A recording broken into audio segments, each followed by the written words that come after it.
Thank you so much for being here today for our first ever EIPA's Member State Roundtable.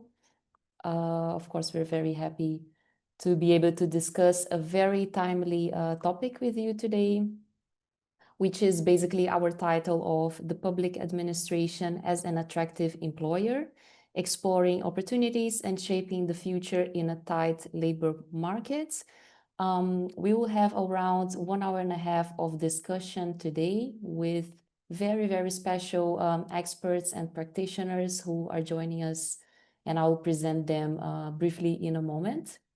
But firstly, I want to say good afternoon and a warm welcome to all of you here, also online.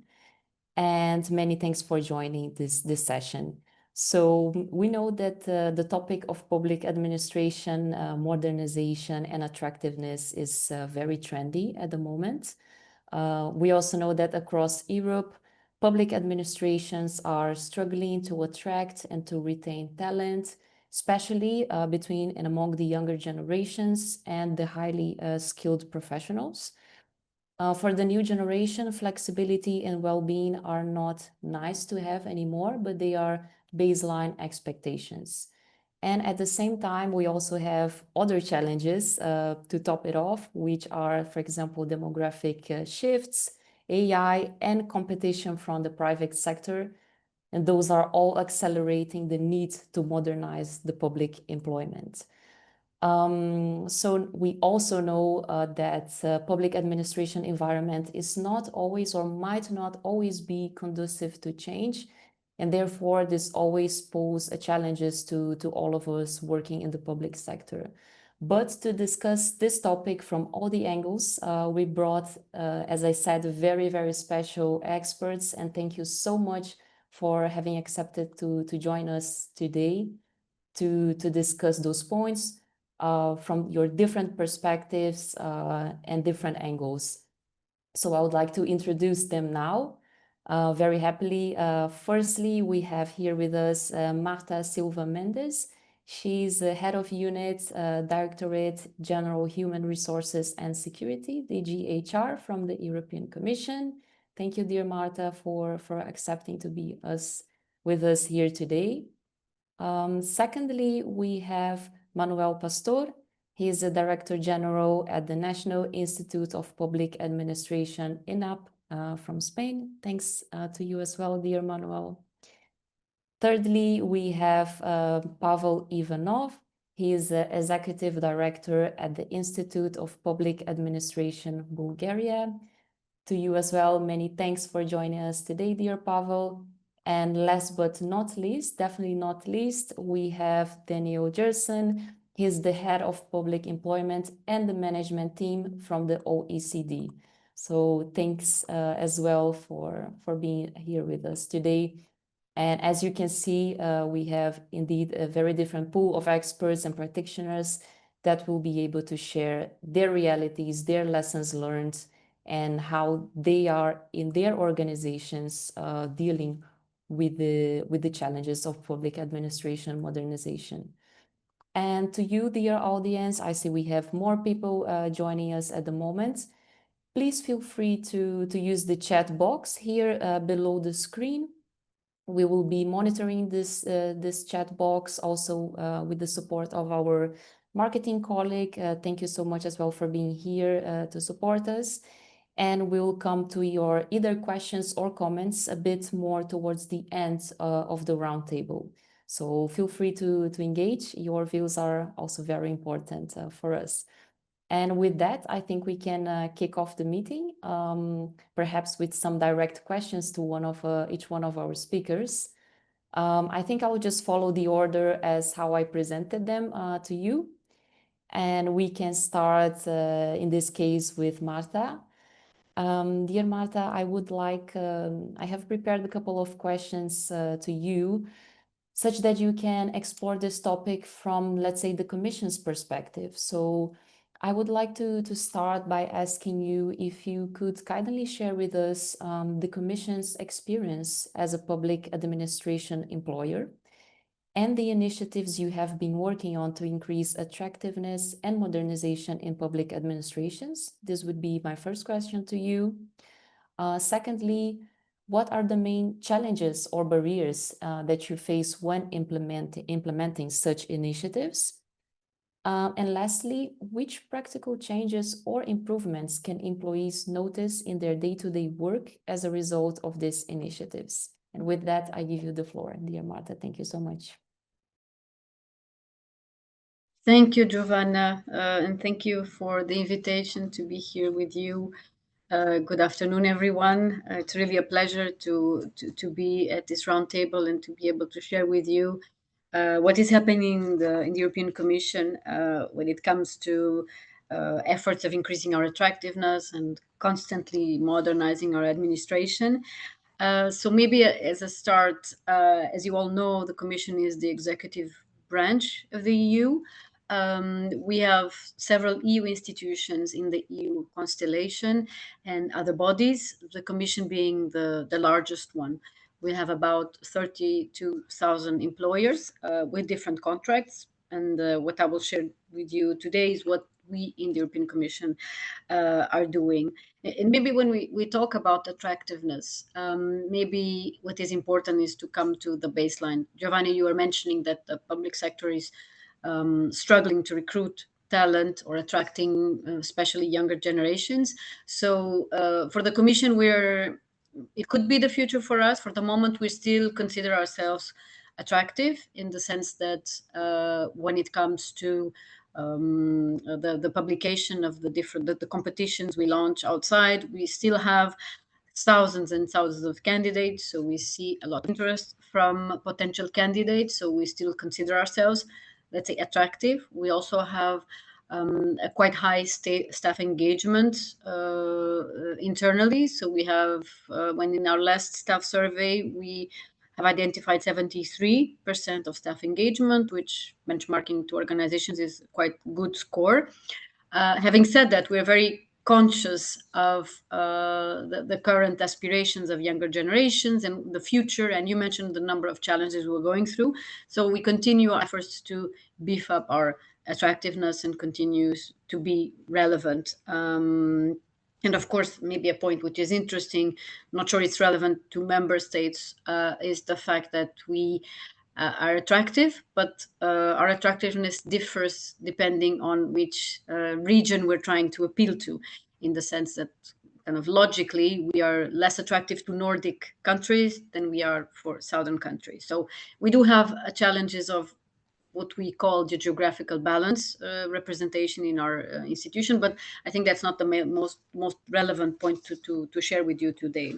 But the question is how we continue remaining relevant, how we continue remaining attractive, and how we will continue to attract to these newer generations. We know they are not driven by the same as older generations were. So, for example, the appeal of the public sector, which is when it comes to, of course, the values and the principles. This is an asset, I believe, also we believe for younger generations, but other benefits, for example, the job security, the long term, this is clearly we understand as less appealing to this generation. So we have to kind of challenge ourselves and think, okay, what can we do to remain relevant so that the attractiveness that we have today continues going forward? So a few years back, just after COVID, we started a reflection on a new HR strategy towards a modern European Commission. So there it was, I wouldn't say the first time, but I mean the latest time where we put really on paper our ideas of how to really become more attractive, taking into consideration, as you said, the new generations, but also the challenges we were going through. I mean, we all know COVID changed the way we work. More flexibility was given during COVID, so colleagues were expecting also the same type of flexibility. So our HR strategy is defined along 4 pillars. One is attractiveness. So here we have all the elements of flexibility and how to give a better environment to our colleagues. The second pillar, it is about recruiting faster. So one of the elements we also observed internally that was, let's say, decreasing our attractiveness is the time of recruitment. So we have these large competitions, many of you know, we call done by EPSO, so our office for selection. And sometimes these competitions meant the colleagues would apply and then they would wait up to 2 years to get recruited, which people like me, I was recruited in the commission 21 years ago. That was fine. I mean, I knew 2, 3 years, that was okay.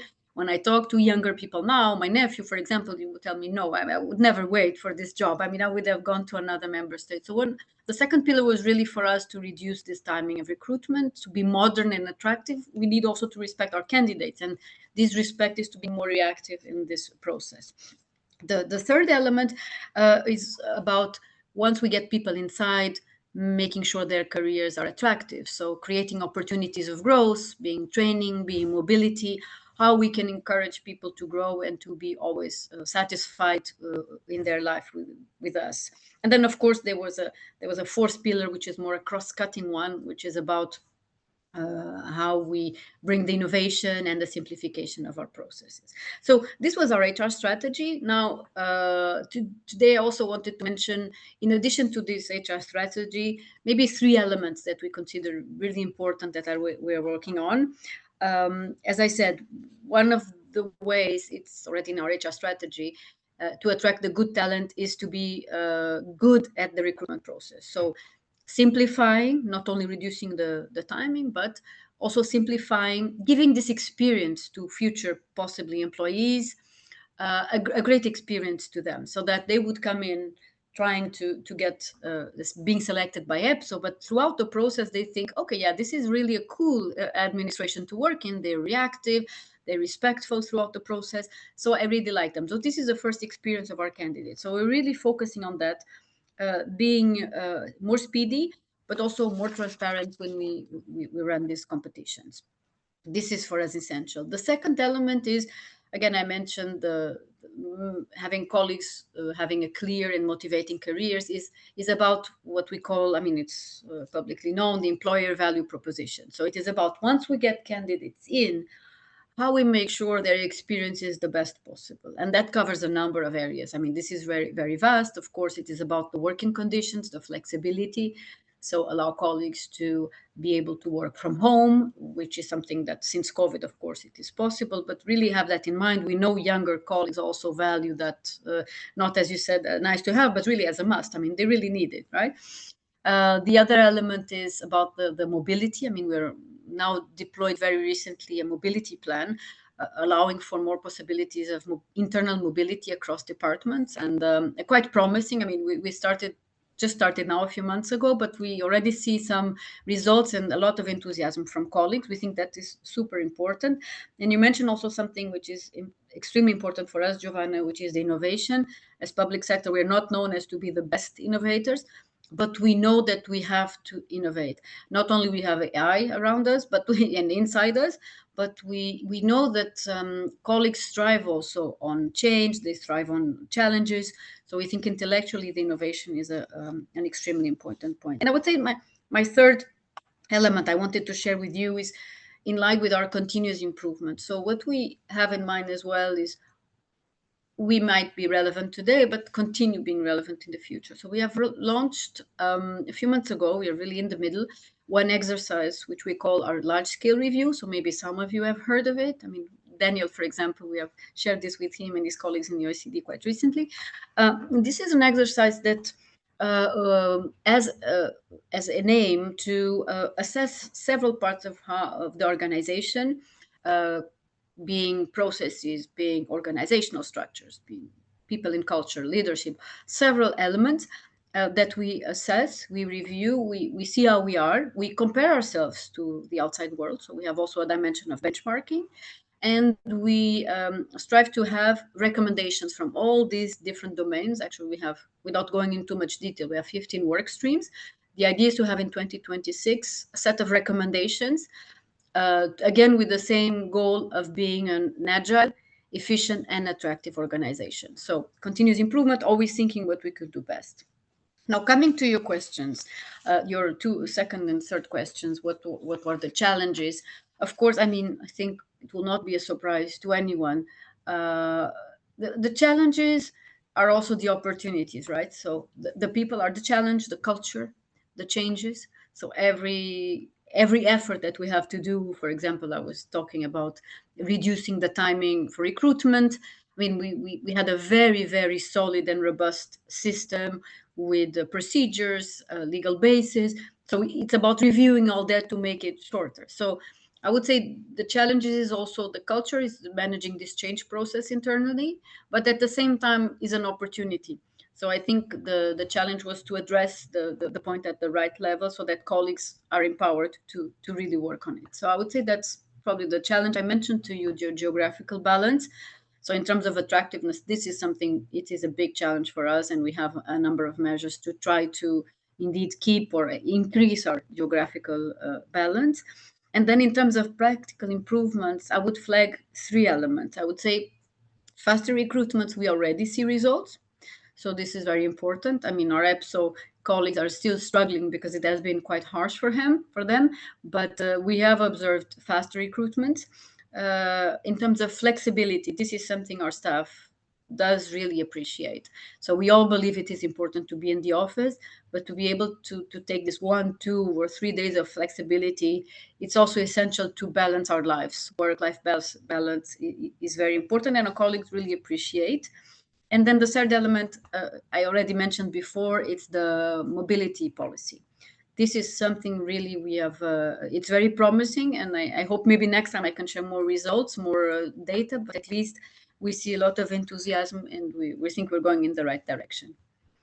I'll stop here. Thank you. That's perfect. Thank you so much, dear Marta. I took some notes of what you said, but I think overall, as you mentioned, the Commission is still, let's say, an attractive employer, which is a positive thing to see. But at the same time, you have been also taking those initiatives to respond, as you said, to the younger generation needs and try to balance that out. For example, the recruitment process being faster, I think that's very, very relevant, because what we see most of the times is this level of bureaucracy or like time constraints in the public sector that we do need to address. And if you compare with the private sector, things go a bit faster, right? So I think that's indeed a very good point, what you mentioned here. Also, the fact that you tackled to have, let's say, a clear and motivating career path. This is very important as well for younger generations. This is a trend that I have been seeing as well. And mostly that younger generations, that they can see the societal relevance of their work, so that they can see that their day-to-day work have, like, let's say, an impactful result in the lives of people, of citizens. So I think that's really an important aspect that you mentioned there. Innovation as well, we discussed the dimension of benchmarking. I think comparing and learning from others is always very relevant. So that's a good one as well that you have been tackling. And overall, as you said, to be more agile, efficient, and attractive. I think that's what we are all striving for. So I think it was very good to hear how the Commission is tackling those problems. And good to hear from you that is being on a positive note. So thank you so much for starting by sharing these examples with us. With that, I would like also to invite another speaker for our debate. At this moment, I would like to pose my question to Manuel Pastor from INAP. And here I would like to talk a bit about this consensus for an open administration strategy. So what I have seen from that, and of course, Manuel, you're much better than me to explain about what it is, but what I have seen is that basically in 2025, the Spanish Ministry for the Digital Transformation and of the Civil Service has published this so-called consensus for an open administration, which is basically a roadmap for the transformation of the administration in a participatory way and through an innovative methodology. So again, innovation comes back here in our conversation, and in which the National Institute of Public Administration, INAP, plays a crucial role. And it was created, and this is very important, through a multi-stage consultation process involving the business sector, social partners, public administrations, university, and civil society. And the strategy is structured around 4 key pillars. Now I would like to pose my questions to you, dear Manuel Pastor. If you could explain the main components of this consensus for an open administration strategy, and briefly walk us through the first one, which focuses on the investment in the public sector capacity. And then my second question to you would be, how does this strategy translate into concrete actions for attracting and retaining talent in public administration? And with that, I give you the floor. Thank you so much. Thank you, Giovanna. Thank you, dear colleagues. Nice to be here with you at this roundtable. It's a pleasure to be invited by EIPA to represent the team INAP. And we proudly can say that this strategy that you mentioned is giving us the way forward for the present and the future, of course. But let me first, before I just get into what you were asking, maybe give you a bit of an insight about how complex this issue we manage is, because it combines, on the one hand, a demographic trend, which we see in the Western world, if you want, and particularly in Southern Europe, because population is aging, so less younger people. And then this challenge comes up immediately. Are we attractive for them? And then we are also competing with the private sector in attracting them and give them job opportunities, a career and everything. So we need to bear this in mind. Second, precisely how younger generations are learning at university. Are we recruiting them in accordance to that way of learning and acquiring the skills that we need in organizations? And thirdly, the heavy weight of the institutional arrangements we have in this country. So you know, this is a administrative law organization, the public administration, and in Spain, maybe in Italy, Portugal, even France, administrative law is very relevant when approaching these issues and when approaching reform and trying to confront the challenges that we have ahead. So the way we recruit is currently a barrier. It has always been, let me say, but the way we put this thing in correlation with the other elements I just mentioned, we now come to understand that we need to do something about this. We need to tackle this. We call that oposición, which is a very tough way of a number of entry exams that you need to pass to become a senior civil servant. And this has proven to be very effective in recruiting the best and the most committed, and give the public administration and public services very well-prepared people. Right?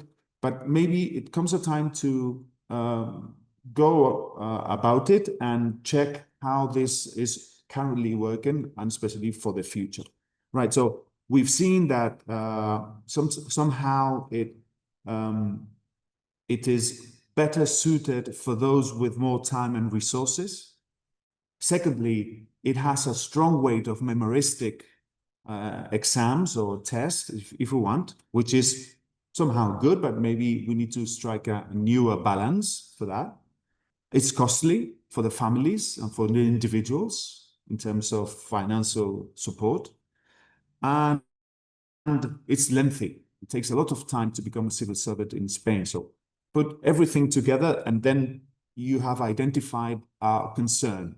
And this is why the public policy in HR public policy is trying to, as you said, reach a consensus for an open administration.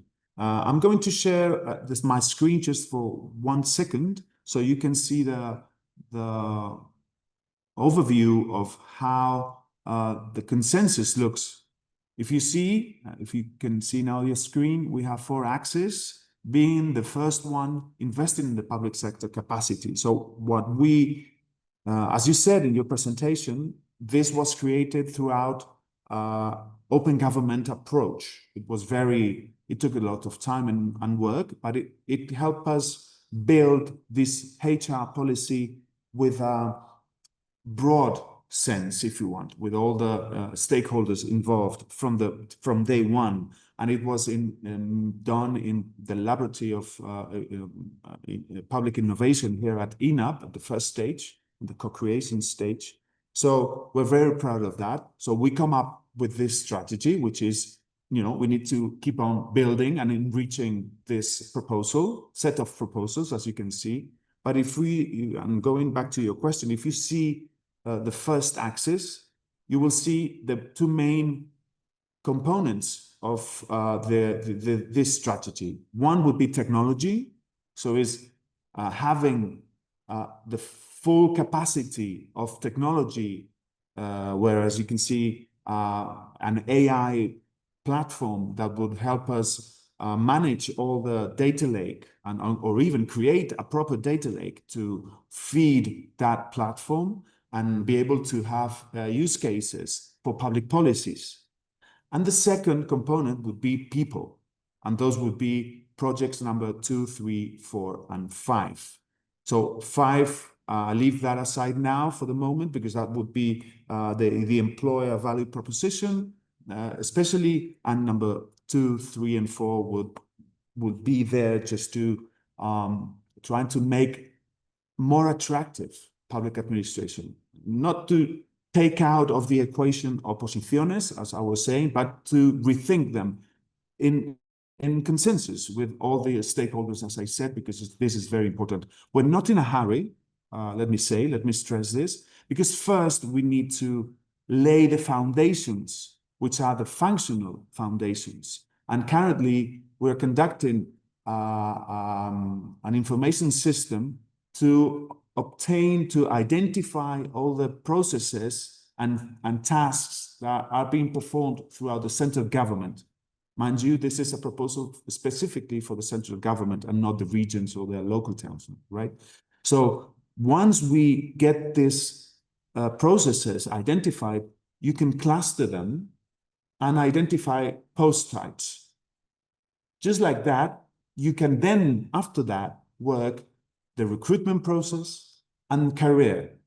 So this is why I think this is a fully fledged or a holistic, if you want, approach to the HR policy in this country for the central government.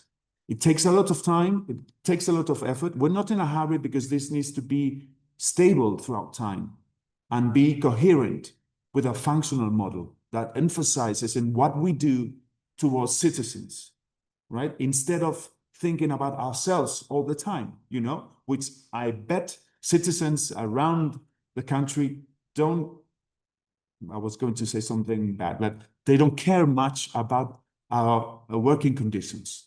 They just want to get from the public administration and the public service out what the social contract is saying, which is, are you helping me out a better life?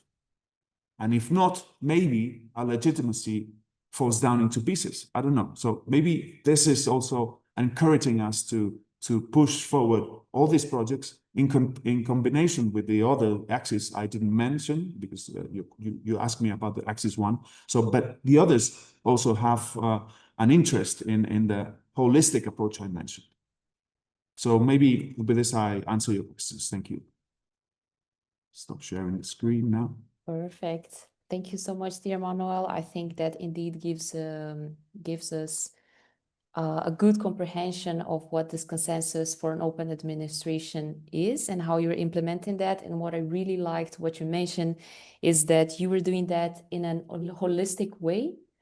And I think it's very important now that we think when we are, let's say, trying to modernize public administrations, that we take it, that we really try to do it in a holistic way with technology, as you said, as a first point, but also second point, people. I think that was so relevant what you said that you were trying to bring up those people-centered strategies, because this is what we also have to care about. And if we just focus on technology or AI, or let's say those more bureaucratic sides of things, then yeah, probably we're not going to get the most optimal results.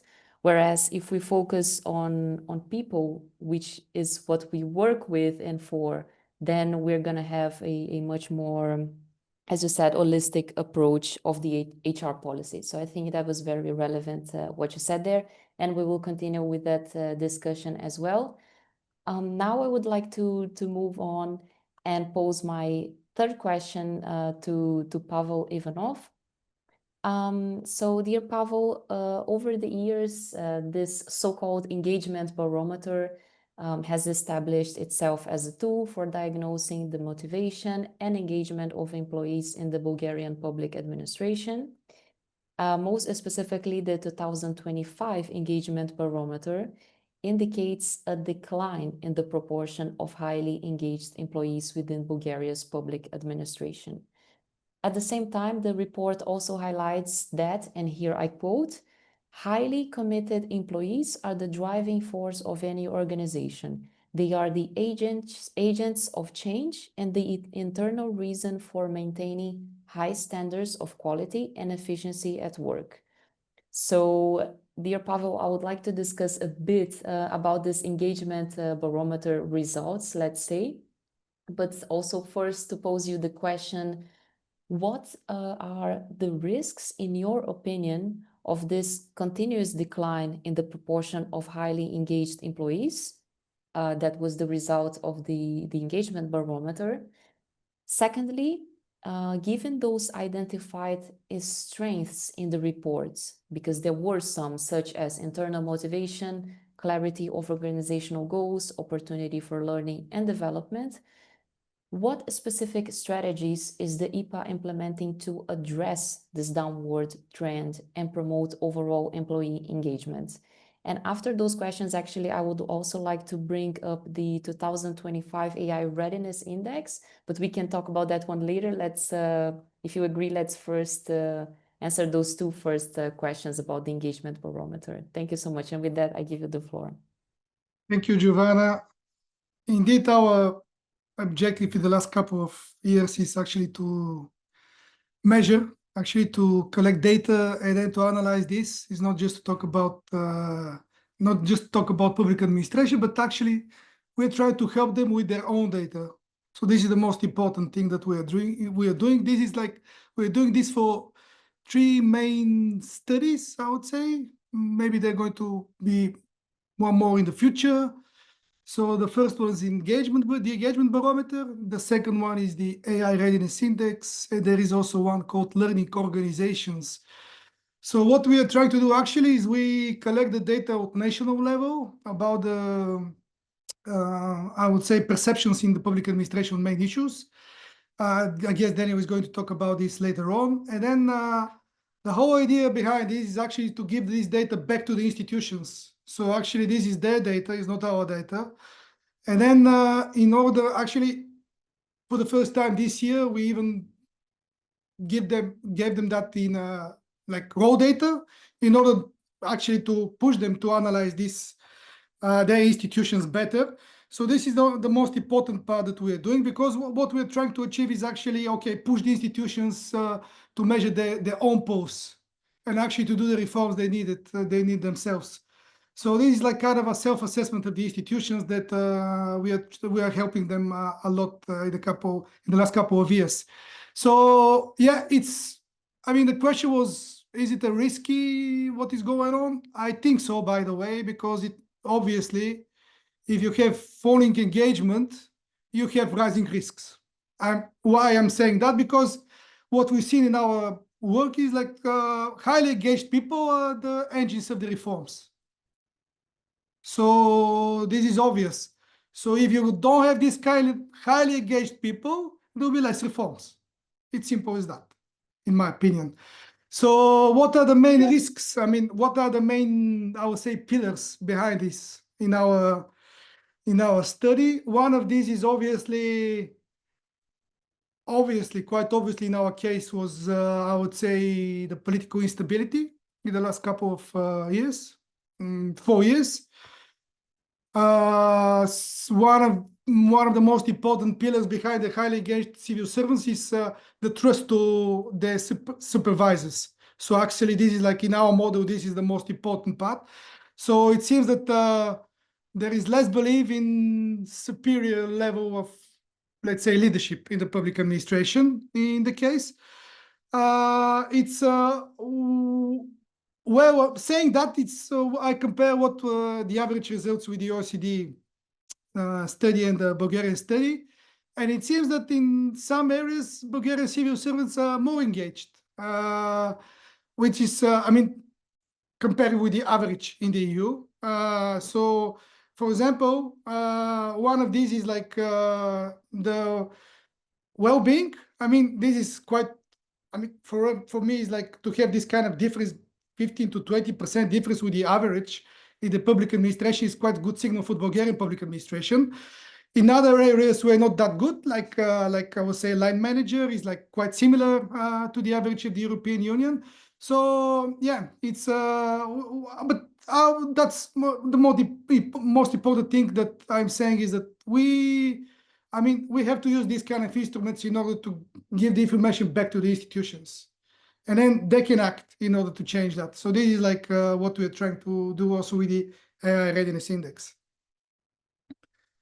Perfect. And then taking now your words about the 2025 AI Readiness Index, I was also seeing that they indeed highlight those areas like as strategic vision, capacity, organizational culture as main one for successful AI adoption in the public sector, right? And here maybe I would also have like another question. So how do you see that those factors are influencing really the employee engagement on a day-to-day basis? And what practical steps can administrations take to prepare their staff for changes brought by AI in their day-to-day work? Yeah, it's I'm also quite happy about this research because we can compare our data with Croatia. So the two countries now, I mean, on the loop. We also, Romania, I think they're going to do that very, very soon. So we can even compare data about AI readiness. So what we are trying actually to do with this study was also, okay, get the pulse of the organizations themselves. So people that like institutions were able to see their own data. The other stuff was like, okay, think about the different pillars of AI. It's not just like competencies. So actually we have like kind of a organizational culture as one pillar. Then when we have individual capacity as second pillar. And in between that, we have like different pillars like organizational culture. One of these is, okay, what is the inside the organization, what is the level of organizational culture regarding the AI? There is also something about data and infrastructure, obviously, because we have to use data and infrastructure. This is AI. We're also asking about leadership perceptions inside the institutions.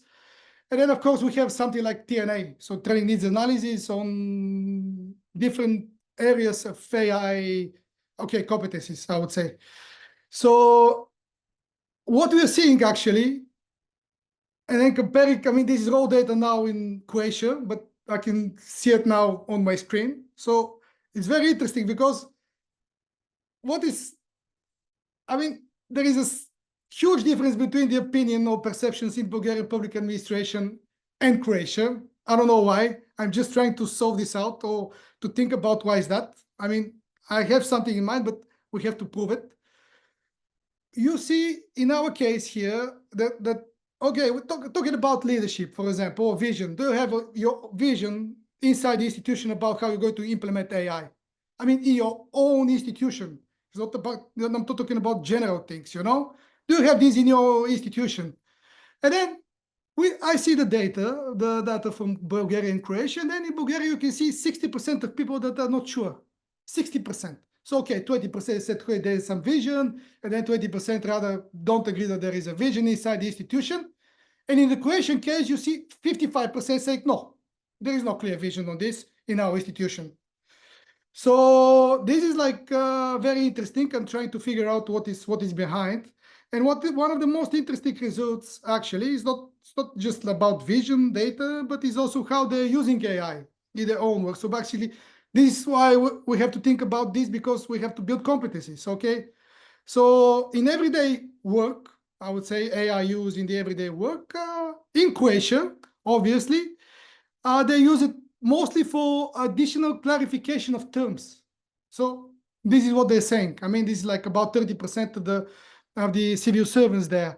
So in Bulgarian case, they use it for document translation. So almost 30% they're using AI for document translation. Then I see also quite similar things in linguistic or stylistic editing of text. So, you know, these kind of things. So they said that they don't use it for image generation. I'm sure that they're using it, but okay, they say in this case, they're not using for image generation. I mean, professional use, I guess. So they still don't do it. Otherwise, they're using it every day for this kind of image generations. So how are we going to improve that AI knowledge? This is a question. So most of the people tend to believe that it's not actually less than 50% of this is like more than 6,200 people in both countries, by the way. It's 6,000 employees to answer this kind of questions is very, this is like powerful representation, I would say. So they say that they don't need to go to that classroom trainings that much anymore. So what they say is like, we want to participate in kind of, we want to self-learning process in this kind of areas. They want some tutorials, videos. They want like kind of samples, templates, or tools for AI working. So actually, most of the people, especially in Croatia, by the way, they're like more interested in kind of AI tools, using AI tools rather than talking about AI in the classroom. So basically, this is like quite obvious now. And then obviously they also prefer like series of workshops on these topics, not like just like a 1 day or 2 days training. So actually they have to build a whole system of training for AI competencies. So we are going to publish soon together with our Croatian colleagues the comparison. You're going to see it. I think it's fantastic orientation about what is going to happen in the world of AI. And what we try to achieve is, I call this shared intelligence.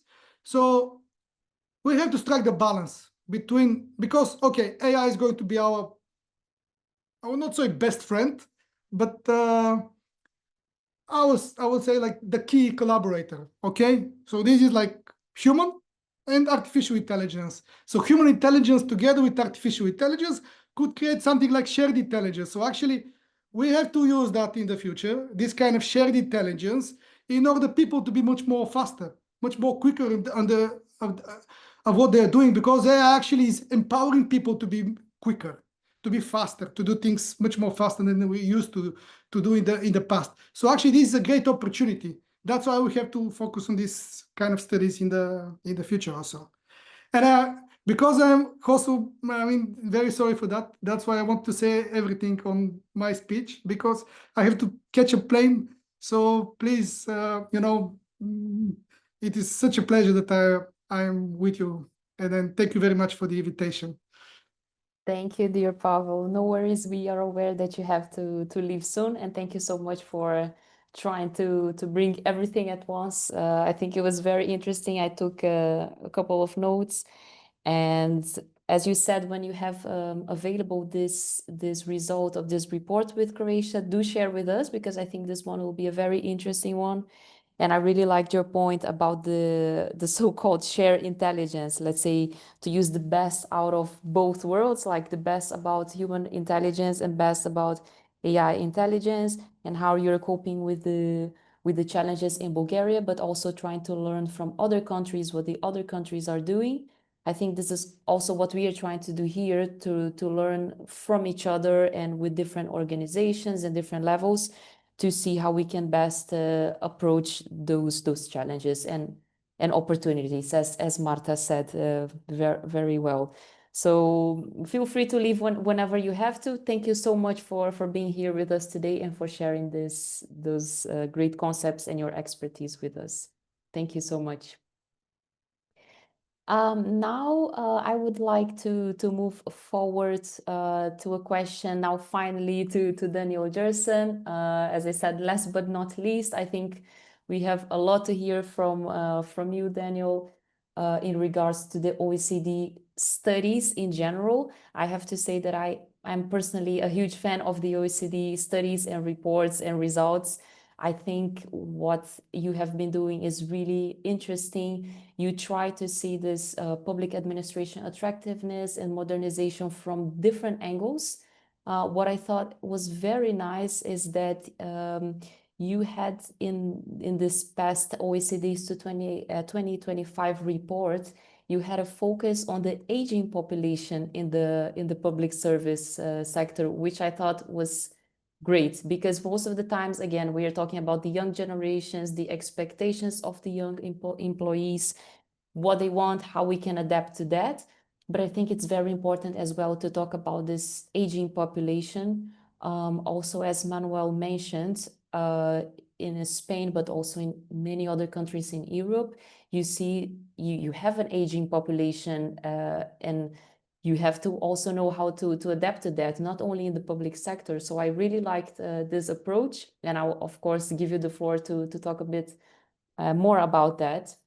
But what I think is also very important when we talk about public administration modernization is also to keep in mind this knowledge transfer, right, between the older generation and the younger generation. Otherwise, we will have, let's say, crucial knowledge that is going to be lost. So we really need to come up with initiatives and ways of making sure that this knowledge is not lost and that it is really transferred as how it should be. So I think working together with two different generations is something that we also have to keep in mind. And therefore, I really liked the focus there.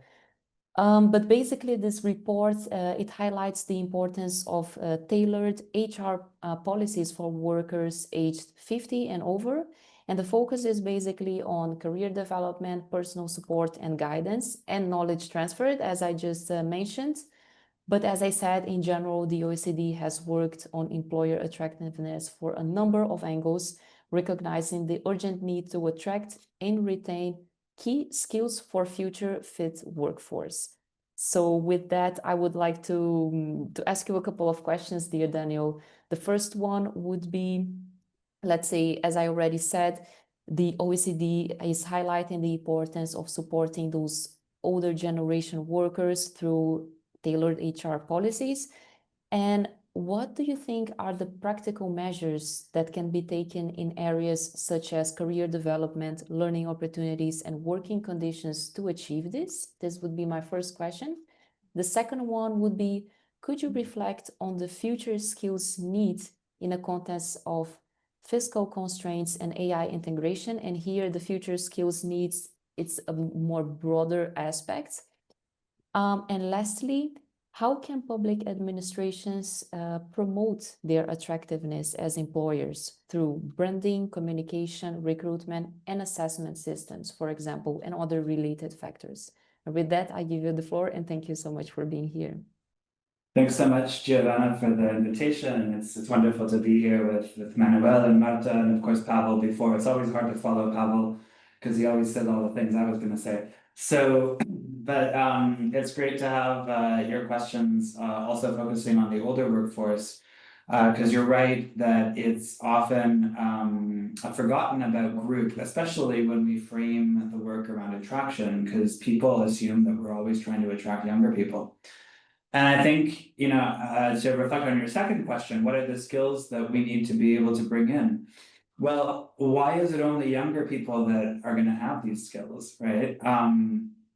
And so I think that there's a lot of administrations that still, and I mean, this is documented that, you know, there's a significant age-related bias in the way that we talk about working and the workforce, and a lot of administrations have that built right into their recruitment policies, right? Many administrations specifically recruit for people at the beginning of their careers and don't have many options open for people who want to come in mid-career or even late career. And I think that's something really that's important to reflect on. Of course, it's been a long-standing tradition of many of the career-based civil services in continental Europe that, you know, the entire system is designed around this idea that you start young, you work your way up, and you finish at the top. And a lot of the work that we did on the aging civil service was based in France. It was actually funded through a technical support instrument from the European Commission. In fact, I think all of the work I'm going to share with you today is funded through that wonderful program. So big thanks to the European Commission for that support. And we were able to really work very closely with, in particular, the Ministry of Finance to look at what some of the issues were around getting the most out of an aging workforce. So it's not really about attraction in the same way, but it is about engagement, and it's about trying to make sure that perhaps it's about attraction in a micro sense, right? Because one of the things that we were looking at was this question of career paths. And one of the reflections that was provided to us is that as you work in a traditional sort of pyramid-shaped administration, you kind of hit your plateau, your career plateau quite quickly, or at some point, right? And there's a filtering out. So different people will hit it at different times, but not everybody is able to continue moving upwards. There's a filtering out, there's only a few jobs at the top, and a few people that get those jobs. So what happens to the rest of them? You know, when you hit your mid-50s and you realize that you're not going to move up anymore. And so we were actually able to work with them to try and develop some data-driven assessments of how many people were at a career plateau, which they had identified was 7 years without moving positions. And we were able to look at some of the different characteristics of those people and think about what kind of options needed to be opened for those people. And one of the things that came up was the idea that we have to really think about these mobility, lateral mobility as much as vertical mobility from the perspective of older workers, and to ensure that we're finding opportunities for them to continue developing their careers even when they might have only 10 years left. But it's still 10 years, and it's 10 important years, 10 years where they might actually have a huge amount of insights to share with the administration, a lot of energy left to be able to devote to that. So that was one of the aspects that we really tried to look at. Of course, we also looked at this question about skills transfer, and there we identified a lot of opportunities around mentoring and reverse mentoring, and we helped the French administration to develop some guidelines around how to improve some of their mentoring approaches and structures so that older workers and younger workers could be paired together to work and to learn from each other. Now, I think one of the other really interesting findings from all of this work, or reflections that we had, because one of the outputs of this project was also to do some benchmarking with other European countries in particular. I actually expanded our scope to look at OECD countries more broadly. And one of the things that we found in this work, and also in previous work that we've done on the aging civil service, is that there are actually very few countries that have dedicated policies focused on older workers. And at first we were sort of surprised, because it's true that in almost all European countries in particular, the workforce is significantly older than the general labor market. But actually, what we reflected on as we were discussing with an increasing number of stakeholders across the French administration was that maybe we don't need specific policies for older workers. Actually, I think what we need is a multi-generational perspective on all of the policies that we have. There's a difference there. It means that we don't necessarily need special training just for older workers on technology, for example, on AI. But we do need training that is accessible to older workers, that has a view of bringing older workers into those maybe it even has quotas for people who are of certain ages to make sure that there's a perception that this is important to reach out to for these people as well. Just as an example, we also talked about health policies, for example, and of course, older workers might need more support in health as you age. I think it's just natural that we might, have more health issues. But again, it's not necessary to have a single policy for older workers, but a policy that's quite open to the different needs of older and younger workers. And then, of course, this also creates the opportunity for exchange, particularly if it's in a training situation between those two groups. So yeah, I think, despite the title of the report, which is Tailored Policies for Older Workers, I think the real finding is that we need general policies, but we need to assess them with an age lens on them. And that also might mean collecting better data about older workers. And this is something that came up a lot because many of the administrations that we've worked with had very little data. I mean, they can all give you sort of the overall breakdown of age across, but when it came to asking them, do you track the data about older workers engaged in training? Because this is one of the perceptions, right? Older people don't want to take training or don't take training anymore or don't think it's relevant. Well, do you have the data to show it? And many of the training providers weren't collecting that data around who is taking their training, how old they were, and so if you don't know that you have a gap, then how can you address it, right? There was also, some surprising lack of data around internal mobility. So there's a sense that that employers don't want to hire older workers for their internal mobility options, but nobody had the data to prove it. So again, a need to really get more fine-tuned about that data. Now, maybe broadening out to a more general perspective on attraction, because that's of course what we've been talking about. There's a couple things that I would like to share with you, and I'll share my screen briefly just to give you a sense of the visual aspects of these. Let me just try to get it open.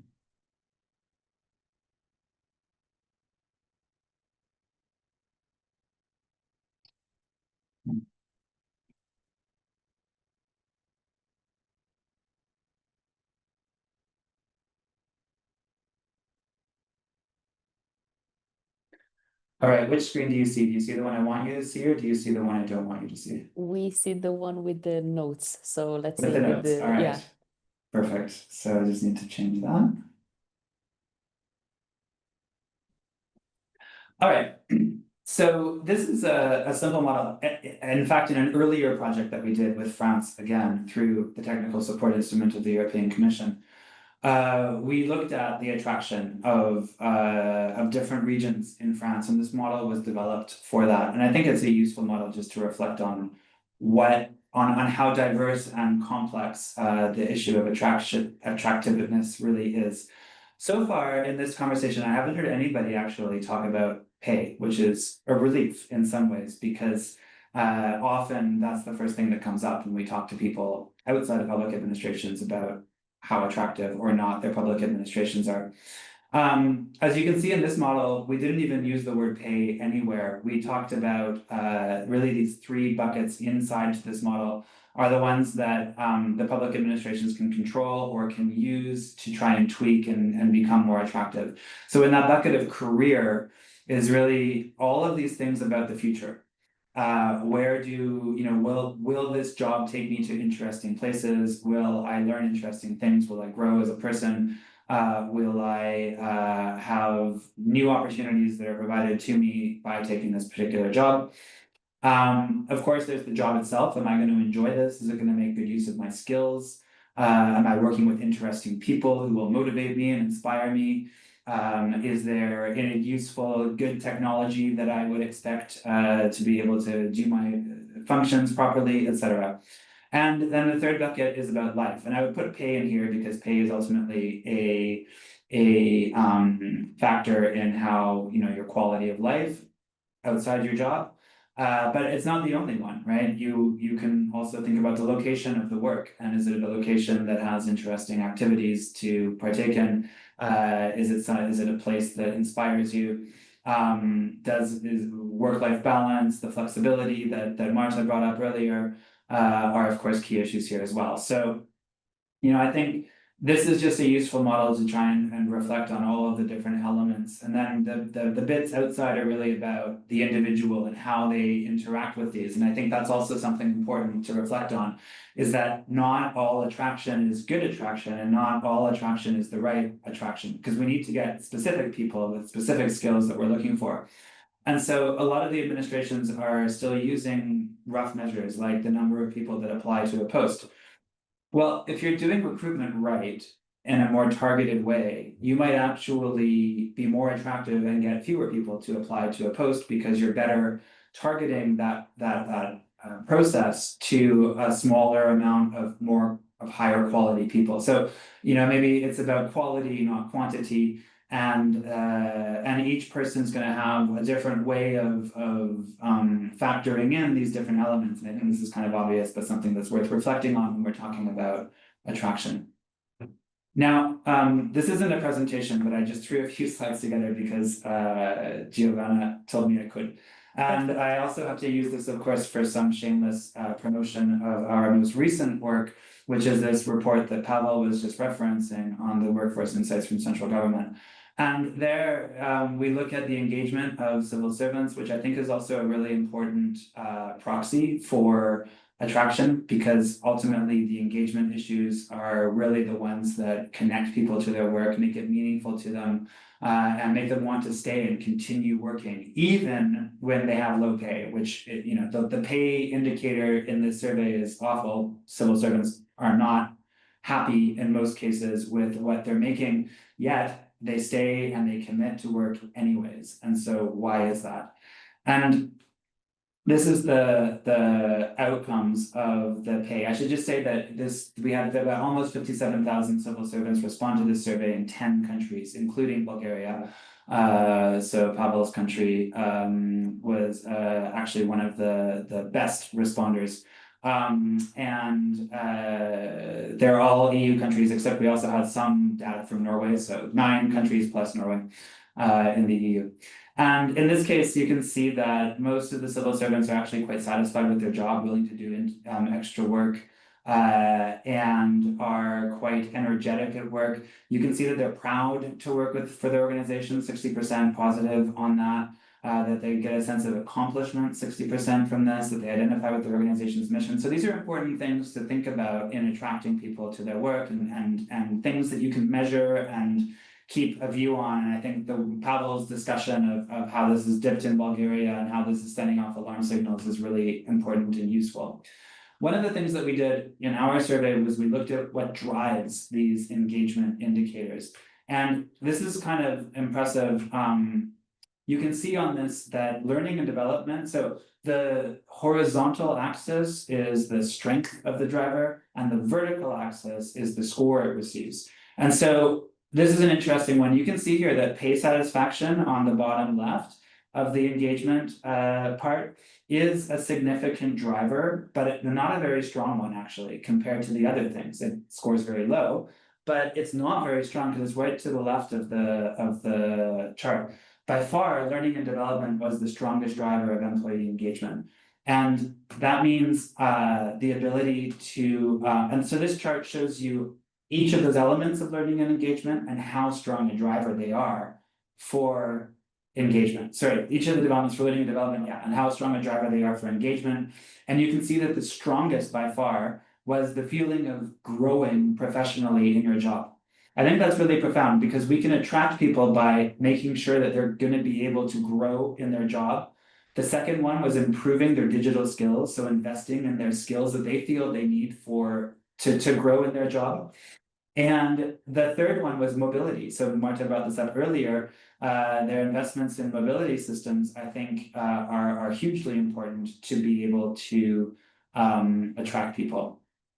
And here you can see actually that there's a lot of room to grow in there, right? Because only half of the civil servants that we surveyed feel like they're growing in their jobs. Only half of them feel that they're getting the digital skills they need.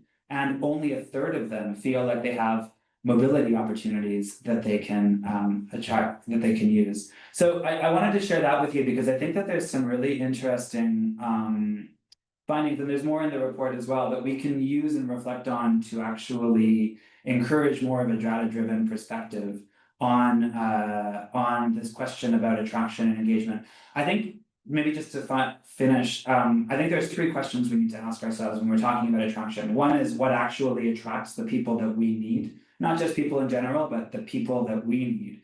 Because we know that job security is still attractive. Is it attractive to the people we want, though? Is it just attractive to general population, right? The second question is, how can we respond? How can we offer them what they want? And if what they want is mobility, well, the public service is a great position to offer mobility. But we've done other studies that show that it's really not doing it very often, or as much as it could. So there's some low-hanging fruit there that I think is really important to get right. And then the third question is, do people know that the civil service is offering these things? Are we actually communicating it, getting the message out there? So many people who have the skills we need might not even consider the public sector as an employer because they don't even know what's offered. And so there's a whole question about communication in there, communicating the brand as an employer, but also just sort of communicating the general brand of the civil service itself, and that's another whole set of discussions. But I'll stop there because I know that we want to have some more discussions before the end. So thank you. That's great, and such a great overview that you just gave us, Daniel. I really liked, I took some notes as well. I really liked the multi-generation perspective that you were taking on it, even though the report, let's say, highlights the older generation, that you still try to, let's say, find a balance between what the older workers generation needs, but also the younger ones, and with that try to come up with some innovative approaches.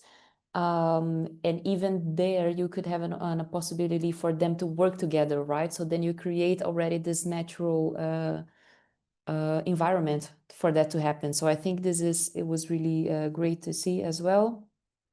Also, I liked when you mentioned the career, job, life thingies, because you said that the career is also, of course, about the future, which I think correlates very well with what we discussed with Marta in the first part of this discussion about having, let's say, a clear and motivating career path, which also relates to the job part as well.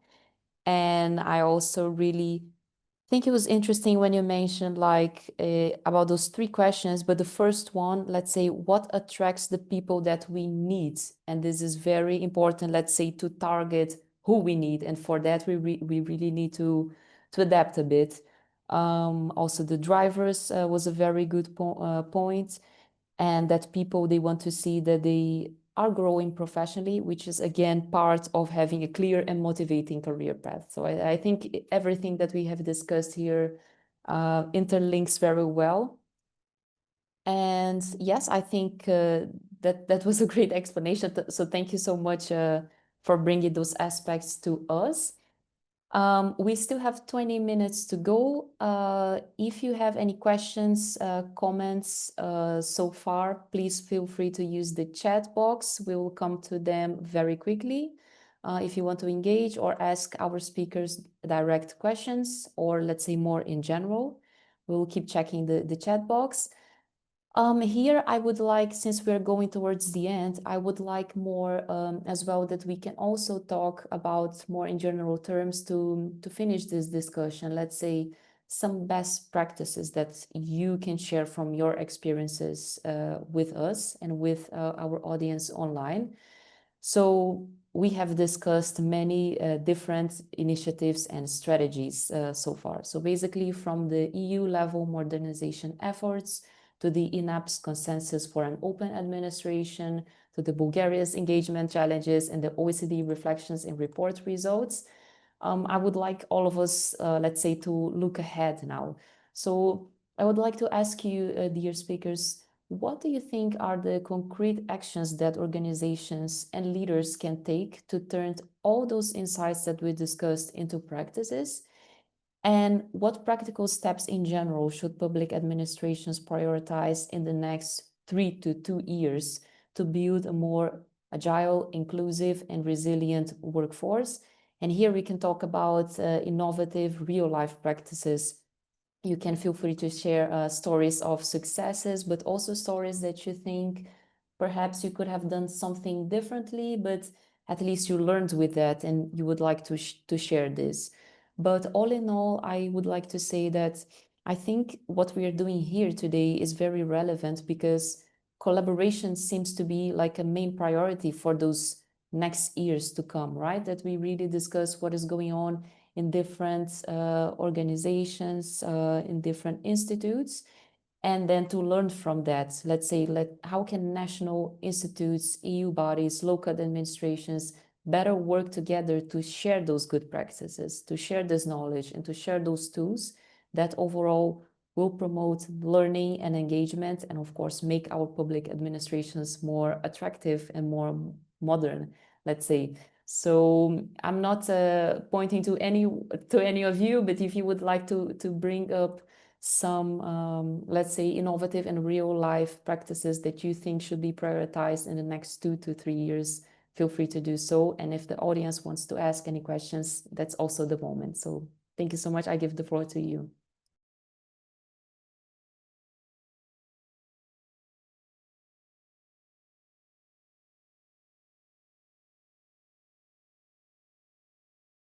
Yes, Manuel, I see you have your hands up. Yeah, just to jump in and try to answer your question. Before I was speaking about the recruitment process that we need to rethink, and we are in that moment, as I said, and I mentioned project number 3 at the strategy of the consensus for an open administration, which I briefly summarized, but there's a lot about this reflection co-created, and that's a proposal for the common future. And we try to work out with academia and with other colleagues across the European administrative space that the compact initiative from the European Commission proposed. And for us, it is a great inspiration.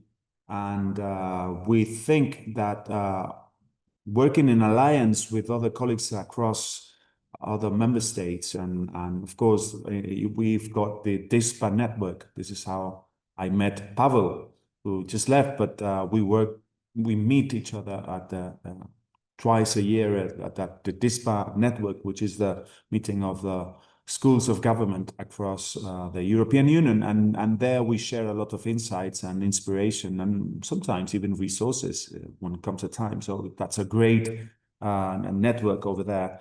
And also, why not mention the OECD's? Daniel's here to better say than me, but I find a lot of inspiration there also at the network of schools of government that they promote and they lead, and there's always something good to get out and also bring in from our perspectives. And as you mentioned, working in together, we will go further all the time. And at national level, we also try to bring this inspiration for the provinces, the local towns, and especially regions, or what we call comunidades autónomas, which is where we find close cooperation in order to promote these policies that we're talking about. But if we look at the career, maybe we will also find some good insights to promote an attractive public administration, because it's not only if we take a good look into the waves of recruitment, the way could be a barrier, as I explained earlier, but also what are you going to find afterwards, much in line with what Daniel and Marta was explaining. So we want to take a good look at that, and there's always a lot to do there, but maybe if we create a virtuous circle in the investment in the skills, not only, and I'm sharing my screen now to illustrate this, I'm saying, if you see this and connecting with my previous point, we have an investment in skills that we need to do. And then I also talked about the processes that need to be clustered in post types, as you can see on the screen. Then we are able to identify the competencies and maybe supplement the general typical offering model for the training policy with more nutritionist, if you want, because if you need to perform and deliver, you need to acquire some skills. And since we can identify this throughout this process, maybe we can offer you the specific trainings needed to transfer to your post, which has always been like the Trojan horse for all of us across, the L&D sector in public administration. And then we could come up with some metrics and underline or help us underline the importance of our work, not only to go to the Ministry of Finance to ask for more or for their favor, but also to be accountable of what we've done with the public resources that we previously allocated. So then this will close the virtuous circle, as I was mentioning. And I think if public employees find this attractive, will also be maybe more willing to remain in public service because they will see a career that can, or someone who can accompany them in acquiring and honing their skills toward the ends of their career, and not only see that as a specific way of improving the delivery just because, but because that's a public service, and we need to underline the public service ethos here. And with this, maybe we can find a way forward to achieving this. Perfect. Daniel, Marta, any final insights on your side before we come to a conclusion? Yeah, maybe I can, come in. I think, Giovanna, your question was quite a challenge in itself. Like, what should we prioritize in the next coming years? It's quite harsh because we have discussed now many different dimensions we should work on to let's say increase our attractiveness. Manuel gave a very comprehensive reply as well. So maybe just to add, I think out of all that was said, I would consider that us as public sector really stressing the purpose-driven of our organizations and promote our workforce, our employment as being really purpose-driven. I think that will be something that is really important in the times where we have uncertainty, we have some values being challenged by politicians at the highest level. I think keeping our administrations value-based and hoping to promote it and to get in colleagues that are values-based, for me, would be really important. That's maybe a more high level. On the very practical, I see, looking at the Commission for us, really tapping on the recruitment. I really liked what Daniel said about are we attracting the right people? Because I started by saying we are still attractive in the Commission, which is true, but the fundamental question indeed is, are we attracting the right talent that we want for the future to shape our organization? So making sure that our recruitment process is really targeting those colleagues, and it's agile and it's fast, but really we know who are we looking for. So I would say that. Thank you. Perfect. Dear Daniel, anything on your end?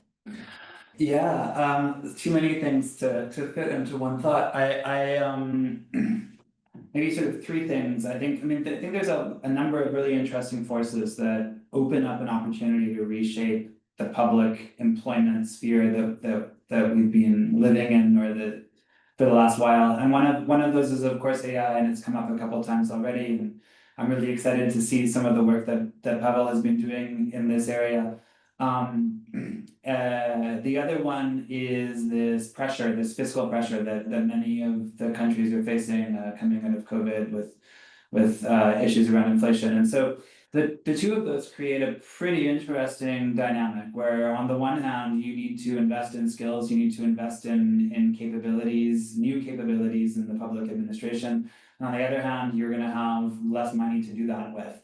And in the past, we've seen that sometimes the knee-jerk reaction to cost cutting is to freeze everything, right? And to make it impossible to hire, make it impossible to promote, cut all the training, and that's not going to work this time around if we also want to integrate AI and get the most out of that technological opportunity.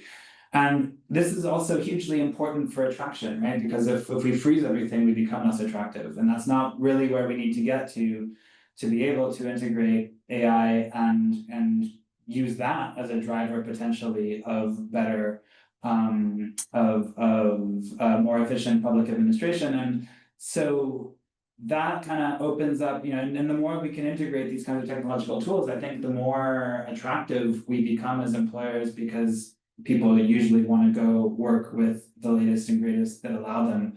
The other thing I think that is an important factor is we've just kind of launched a week ago some new work, what we're calling right now Government Unstuck. And the premise is that governments are having a lot of trouble delivering reforms and really making change happen these days. And part of that is because there is a huge amount of bureaucracy overlaying the work that civil servants do. I remember speaking with somebody who was working on some very high-profile funding projects, and they were saying that 80% of the work of their unit is just done in sort of oversight and reporting, when like only 20% is really done delivering the value to society. This doesn't make for a very attractive working environment for a lot of people. And so I think, these three factors, this fiscal pressure, the technological change, and this need to will kind of create the opportunity, ideally, to create administrations that are much more proactive, that are able to be a much more positive sort of force, and then that should create a virtuous cycle where it becomes much more attractive for people to work in it. I do think that sort of everything related to workforce flexibility, so with the ability to use mobility effectively, to reskill people, very few administrations are really grappling with this reskilling, which will have to be a part of any kind of AI integration. I think these are all really important to keep sight on, even if we see the sort of budgetary pressures looming on the horizon. Have to find a way to balance both of those at the same time. Great. I think that's a good way to summarize that as well. And I see we don't have any questions in the chat, so I think we can indeed say, that the future of public administration or public administration modernization and attractiveness really relies on everything that we shared here today. So I think it's also like about balancing technological modernization with inclusivity, making sure that all citizens can benefit from efficient, accessible, and digital public services, for example, understanding better employees' needs, doing things more efficient, as nicely said by Marta in the beginning, having clear career paths, people-centered strategies, as mentioned by Manuel Pastor, shared intelligence, as mentioned by Pavel, having a holistic approach, stressing the purpose of the organization, recruitment targeting the right colleague is, as very nicely said by Daniel, and investing in skills and new capabilities in the public sector. I think those are combined, could be very good strategies for us all to focus in the next 2 to 3 years ahead. I would like to thank a lot each and one of you for being here today, sharing your expertise with us, sharing your realities, your successes, your stories that you think can benefit other colleagues as well. So thank you very much for accepting to be here today. Also to our audience online, thank you so much for being with us until the last minute as well. I know those are busy times, but that you made time to be here, it's very, very valuable. One last thing on my side is that I would also like to share with you that at the moment we have also been working at EIPA within this area of, let's say, human-centric innovation, quality in the public sector, but also revolutionizing HR services, digital trends, and innovations from EU level to local level, for example. And we have two seminars coming up very soon, and we are going to share the links of them here in the chat for you. One of them is going to happen on the 11th, from the 11th of November until the 13th of November in Barcelona. This one is called Human-Centric Innovation and Quality in Public Services. The registrations are still open for this one, and here I share it in the chat with you. And the second one is Revolutionizing HR Services, Digital Trends and Innovations from EU to Local Level. This one will happen on the 25th of November and 26th of November 2025 in Maastricht in the Netherlands, in our headquarters of EIPA. And I think they really link well with what we have been discussing here about modernizing public administration services, let's say creating HR-focused people initiatives and promoting this modernization in all the levels. So those will be two great events. Apart from that, we are always open to hear from you if you have any ideas for a next member states roundtable, and we hope to have you again and to collaborate with you again anytime soon. So thank you very, very much for being here today, and hopefully see you anytime soon indeed. Thank you. Wishing you a good afternoon.